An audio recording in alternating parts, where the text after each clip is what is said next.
Jet Sport Racing on BT Sport, brought to you by BRP and Avos Yamaha.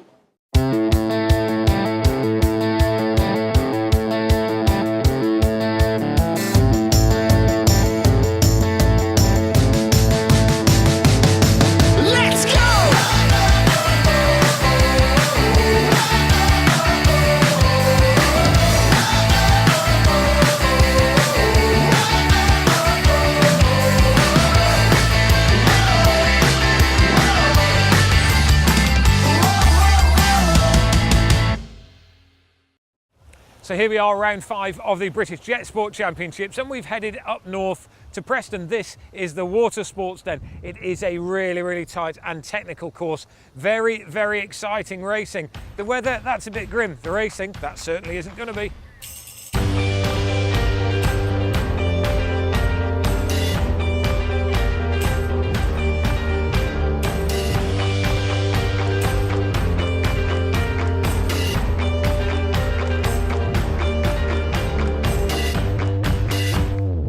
So course talk now, and it is an absolutely fantastic course up here at the Watersports Den.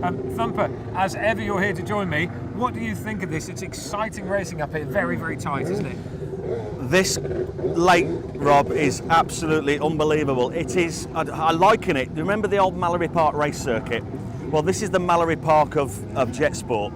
It's a nice, tightly compact lake. It's very technical. The guys with serious power can't use it. They've got to use their heads and their throttles rather than the power in their engines. Absolutely. And from a spectator's point of view, we're almost on top of the racing. We can see absolutely everything that goes on. We're really close, and you can see the whole action around the course. It's brilliant, isn't it? It draws a big crowd. There's always a lot going on. We've got the freestylers out on the water behind us at the moment. A little pause in racing for the time being. But let's talk about the course itself. Straight out the whole shot. Not a very long opening straight. When you think of Clacton, when you think of Tattershall, it's a really big, long flat out here. What, 100 metres before a left round the island? Clacton and Crosby, I mean, they go out into the country. We could make a cup of tea while they're on the whole shot lap. But here, they've got 3 or 4 seconds before they're off the throttle and into a very tight left-hand turn. So out of the whole shot, left around the island, into the splits. The blue's really tight. It's a Z, isn't it? It is. They come off the whole shot, they turn left, and they're almost immediately into the split course as well. So that makes it even more complicated. And then they're going across the line before we've even blinked. Absolutely. Then there's lots of thrills and spills in front of the crowd here before we go fast left-hander. Little bit choppy on this corner as well, isn't it? This one just behind us here, through the Formax arch, past the island, really fast back down into the split section again. There isn't a lot of room for overtaking. There is actually quite a lot of room for falling off. And what we've seen so far through the course of the first motos is that the bigger skis, the more powerful skis, they struggle a little bit with the tight and technical nature of this, but the stand-ups, for me, they are amazingly exciting. So Formax naturally aspirated class now, and this is a very interesting class, isn't it? Nice and easy. Big field as well. Got some big names in this too. It's a huge field. I mean, we've got current world champion James Bushell, 158. We've got Tyler Morgan, we've got Tony Warrington, we've got Paul Hanley, Christian Miller's in there, Wayne Bedford. It's the who's who of British jet sport. Absolutely. It really is. So Dave Rapp's in as well. I'll mention his name because Dave Rapp we see in the GPs. He is the defending senior GP champion, and yet he wheels his old ski out and comes out in this one as well. Why do they love this class so much? This ski is, well, it's just got longevity. It's been around a long time. It's over.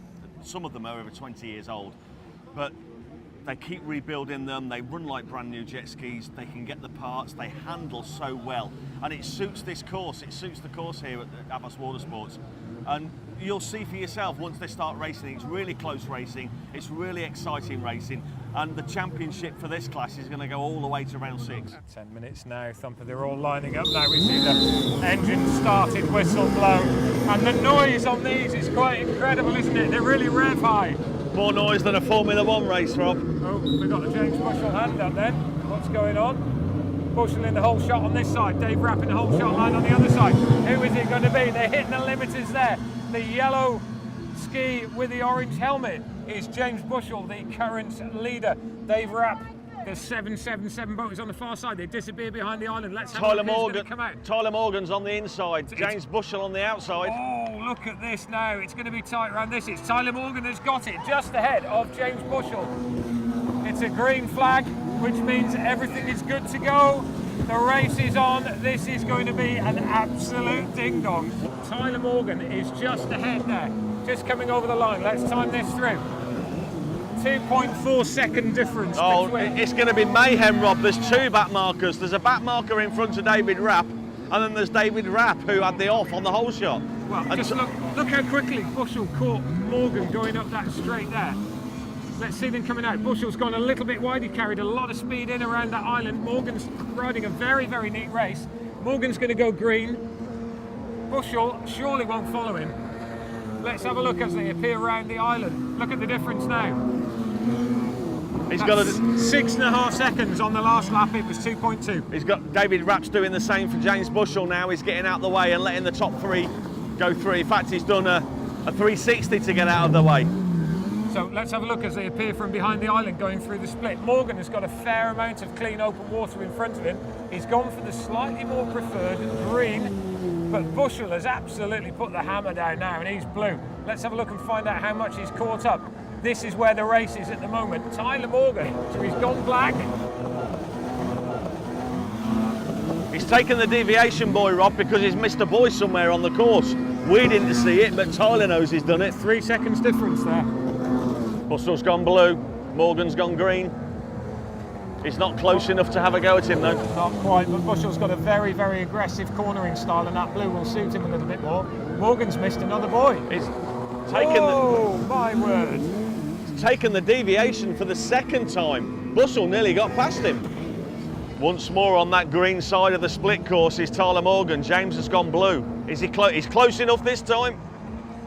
Not quite. There's that slingshot coming out on that green. You just carry a little bit more speed into that red boy.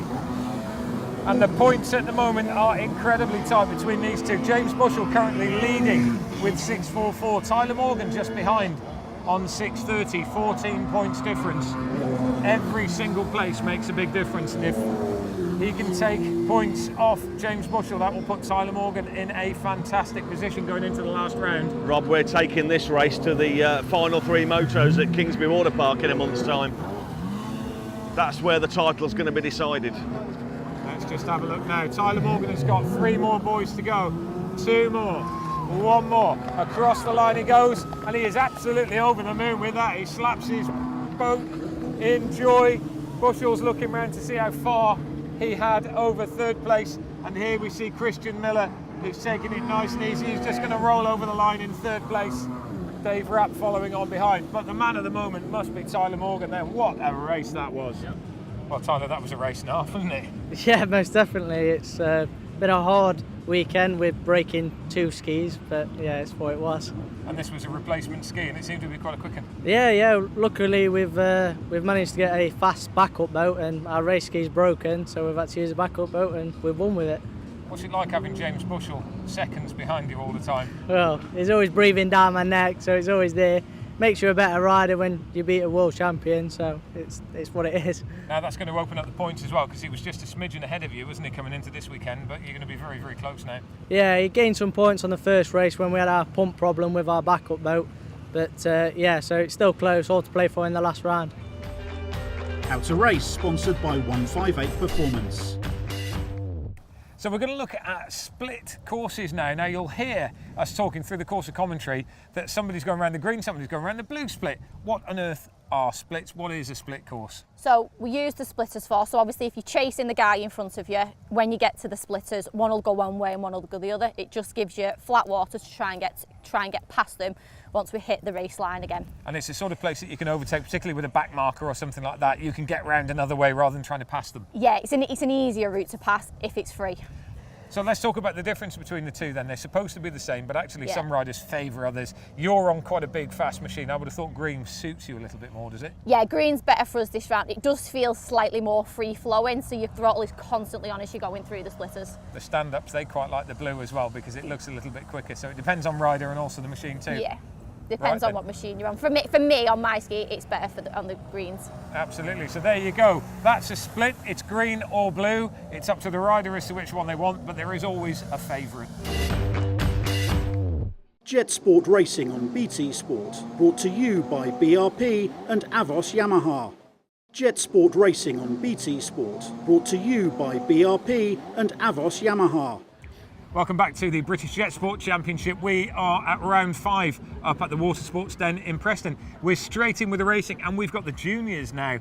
Brilliant junior scene, isn't it, in the UK? It is, it's thriving. We've got a good junior star programme going on. Of course, we've got Lucy Gadsby, who is the current world ladies champion. We've got Aaron Hickey, who is now current European junior champion, riding the 146, and we've got a whole host of other riders as well. So it's a brilliant scene, isn't it? Let's look at the age ranges, starting at 9 years old.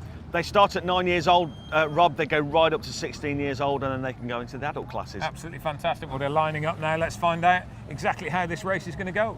The race is about to start. Who is the whole shot? And it looks like Ben Sellers has got a hand on head because he dived across the front of the other riders. That is a great start there for what looks like Lucy Gadsby. She was a little bit slow out of the box starting off, but she took a really low slingshot into that first left-hand corner. We see her appear around the outside of the island. A spray of water. And here coming in, that is definitely number 8, Lucy Gadsby. She takes the whole shot, closely followed by the European champion Aaron Hickey, then 35, Jack Wells. So let's just have a look at Lucy Gadsby. Established herself at the front of the pack with just a couple of laps go. She's got a really, really aggressive riding style. She's very mobile in the tray, isn't she, Thumper? Down, but almost in the water as she corners. Well, they use their weight to get the ski down so that they can go around these corners, Rob. Lucy's got one of the smoothest styles I've ever seen. Really good at what she does. Incredible. Almost robotic. Absolutely incredible. She's coming around the island there, and she's almost caught up with Ben Sellers. Number 35, Jack Wells. There's an interesting story. He is the first ever third generation British jet ski racer. He's racing, his mum, his dad raced, and his granddad raced, and his dad's an ex-world champion. So's his mum. Absolutely fantastic. So there's bright futures for him then, indeed. Well, he's certainly got racing in his blood, and there's pedigree there, so fingers crossed. High hopes for Jack Wells. Oh, somebody's gone. That's Lucy dropping it there. That's something you don't see very often. Lucy Gadsby has fallen off directly in front of the crowds here. Where's Aaron Hickey? That's the question. That's it. Is that going to open up? 68. We see Sam Wilson going through. Lucy Gadsby's back on her feet there. I think she momentarily looked up at the crowd to see somebody that was saying something to her and dropped the ski. Never seen that happen before. Absolutely not. That's opened the door a little bit for Aaron Hickey. He's still a good couple of 100 yards behind, but if she does that again, it's going to open up. We've got a bit of a battle going on now here. Look at this. This is where it starts to get exciting. Two riders pretty close to each other. One of them is 185 Ben Sellers just at the front. Then it's 68 Sam Wilson. They've not got too much longer left. There's only going to be a lap or two to go.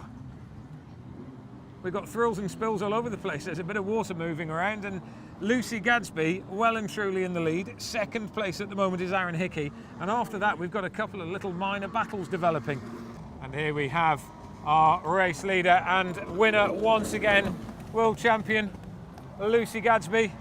And here we have second place Aaron Hickey standing up in the tray. He knows he's done enough. He'll be quite happy with that. Second place. Lucy, another win again. You made that look easy. Yeah, I had a few problems falling off everywhere. It's been a bit too violent in some corners. What happened with that one? Because we don't normally see you fall off. No, I was going for it, really going for it, and then I turned too tight on it and it cut under, and I tried to keep hold of it, so I bounced off one side of the water, hit the other and just fell in the water. No harm done there. No, excellent. Ladies World Champion, that's got a lovely ring to it, isn't it? Yeah. So hopefully I'll go back this year and defend it. Tell me about it. What was it like winning it? Oh, it was great. It was I was going out there to see what it was all about, to come back this year and try and get a title. But that's the year I went and got it, not even expecting to get it that year. Great race. Did you enjoy that one? Yeah, it was good. You're looking a bit cold, mate. Yeah, freezing. Tell me about the European Championships then. European Champion, that's a great title. I went over there and I won the stock class, which is basically Superjet, SXR 800 or 1500 with restrictor plates in, and most of them were 1500s. What's the competition like? In comparison with England then, is there much of a difference? Yeah, a massive difference. You get, like, there were 30, I think there was 33 nations which were there. So everyone from all over the world, all the best riders coming in. Good competition. Tech Talk, sponsored by Sapphire Signs. Well, I'm up in the tower now, and this is where the race director and his assistant stand during the course of the race. It's elevated and they can see exactly what's going on all the way around the course. And it's from here that they can communicate with the riders. Now, they communicate through the normal race procedure, which is either flags or lights. And the flag system is quite interesting. The first flag that the riders will hope to see after the start is this one. This is the green flag. And this shows that the race can continue, that the start has been fine, and that they're off on their travels. Now, if they see a red one, they've got to stop immediately, go back to start and redo it. And that red one can come out at any stage as a result of a problem on the course, a loose buoy, an accident, anything at all. Red means stop, go back to start. Now, the flag that none of the riders ever want to see is this one. This is the blue flag, and this means that they are a slower rider.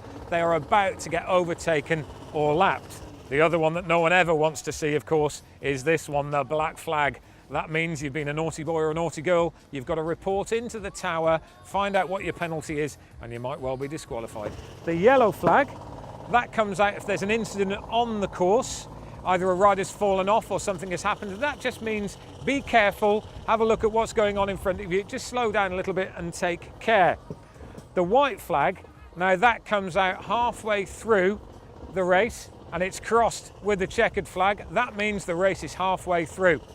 The last lap, that's the white flag on its own, and of course the one everyone wants to see, that's this one, the checkered flag, especially if you're at the front of the pile. That means you've won, the race is over. Back with the racing now, and this is the Jet Shed sponsored ski GP class, and to me this is the class of the weekend for this course. This, to me, is the most exciting racing that we've got. It is. I mean, the favourite has got to be Simon Gill and Jason Young, but any one of 6 or 7 riders can win this, Rob. We've got Jason Young, we've got Simon Gill, we've got Richard Gilbert, we've got Molly Fern, we've got Danny Mace, we've got Harry Robinson.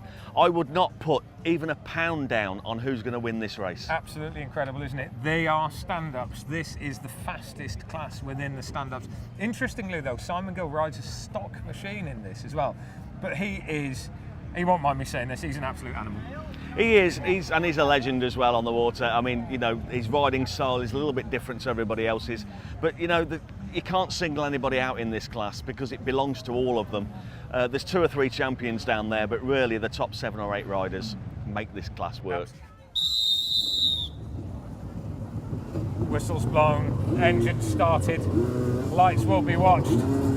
And they start when the band disappears. The finger is out from the race director. And off they go. And that is a fantastic start for Danny Mace up at the top end there. Richie Gilbert got a flyer on the outside as well. Let's on a 2-stroke. have a look at this now. Well, it's going to happen. Richard Gilbert is green, Danny Mace is blue. And Richard Gilbert's got it by the look. It's going to be a tight coming together with the 2 of them there. And Richie Richard Gilbert Gilbert's on in a the lead. 2-stroke. He's hanging on there. Oh my word. Let's have a look. Richard Gilbert comes over the jump under the start line. And we see just directly in front of us now, we've got a black flag out. And that is going to be for boat number 29. That is Harrison Malin, with feet in the tray on the way through. Here he is. He's got the flag, he's got to come in. The black flag is not what you want to see. It means you've put your foot wrong somewhere. He literally put his foot wrong because he had him in the tray. So let's see Richard Gilbert now as he comes around the green split. He's catching another back marker, about to take the jump. Sometimes he takes the jump brilliantly, other times not so well, but Gilbert passes in front of us now. Then coming up to the jump in second place, we've got Danny Mace, nice and cleanly over the top of it, as is Simon Gill in third. Jason Young in 4th. And this is where the race is at the moment. Richard Gilbert there, straight over the log jump. Danny Mace will be in 2nd, although it looks like he's just been overtaken by Simon Gill. Simon Gill has moved up. Now taken 2nd place. Simon Gill is in 2nd. Jason Young's in 3rd. Danny Mace down to 4th. Danny Mace was the loser in that melee with the back markers. Danny Mace has gone from 2nd to 4th in less than half a lap. Looks like the log jump's about to be taken out, Rob. It's turned on its side. Oh, that's it. Log jump is now dead. It's taken a bit of a battering, that log jump, through the course of the weekend, and unfortunately it looks like it's just moved an anchor, which means that it's moved slightly sideways, and for safety's sake that will be taken out, so the riders will just move around the yellow buoy by the side instead. Jason Young just passes in front of the tower. Here is 4th place Danny Mace. We've got a faller. There's Jason a big Young. faller. Jason Young has gone and he's lost his ski by a long way. Jason Young is not happy at all there. Lost his ski completely. Slapping the water. Not what Jason Young does. You very rarely see Jason Young, and look, he's not happy with himself at all. Danny Mace going through there. Jason Young. Next one. So, white flag out now for the last lap. We have Richard Gilbert going through. And Simon Gill stuck behind the back marker. Richie Gilbert's managed to stretch his legs away through that melee of back markers. And Simon Gill is going to struggle to catch him now with the white flag out with 1 lap to go. Here he is. Here is the race leader coming through now. This is Richard Gilbert. He's going to take the checkered flag. He's going to be absolutely over the moon with that as a win. What an unbelievable win that is for Richard Gilbert, riding a 2-stroke in a field full of 4-strokes. And there is Simon Gill, 2nd place. Oh, Richard, brilliant start for you, and you held on all the way through there. Yeah, I've had some work done at Allen's. The starts are good now. He shoots straight off line. So, and on a 2-stroke as well, that was a very good performance against some bigger skis. Yeah, I've been wanting to do that all season. Sure, you don't need a 1500 to win. Well, Simon Gill was starting to push you, but you held him off all the way. Back markers helped me that. I cleared him and then he'd get stuck, and then I'm just glad they were here. I needed a break. Simon, that looked a bit congested out there. Yeah, it was quite tight, but I enjoyed it. It was good. Richard had a good start, you just couldn't quite catch him. Back markers? Yeah, he got caught in a few back markers, made a few errors, missed a buoy. So, yeah, it's the back buoy, lost a bit of ground, caught him up. But it's a kind of track there's just nowhere to overtake. Nobody's overtaken all weekend. Whoever holds shots is going to win, unless you make a mistake. Big weekend, though. Yeah. I had a bit of a bad day yesterday, but we managed to pull out the bag today. So how does that leave you going into the last round? I think you're just ahead. Yeah, I had 50 points in the championship coming into this round, lead. So yeah, it's just eking me ahead a little bit more.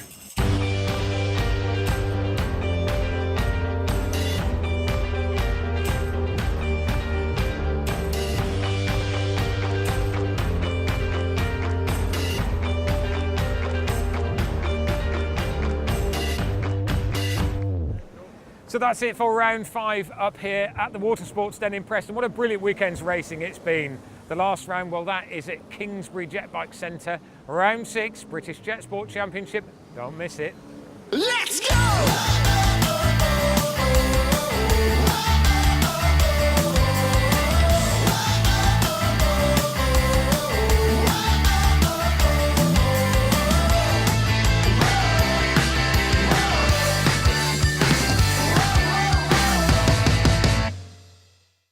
Jet Sport Racing on BT Sport, brought to you by BRP and Avos Yamaha.